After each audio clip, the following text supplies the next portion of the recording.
बिस्मिल्लाहिर्रहमानिर्रहीम। अस्सलाम वालेकुम व्यूअर्स, आई होप आप सब ठीक ठाक होंगे।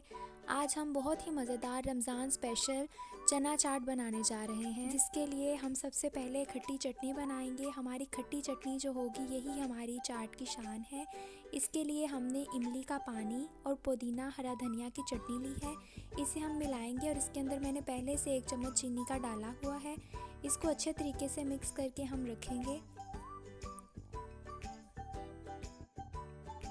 बारीक कटी हुई गोभी आधा कप, 1 कप हम लोगों ने कटा हुआ खीरा लिया है और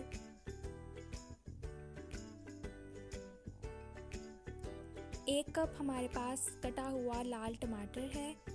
1 हरी मिर्च हमने बारीक काटी है और 1 चम्मच हमारे पास नमक और 1 चम्मच काली मिर्च है। ये हमारे पास 1 कप बड़ा कप भरकर चने हैं। इन सब चीज़ों को हम मिलाकर अच्छे तरीके से मिक्स करेंगे।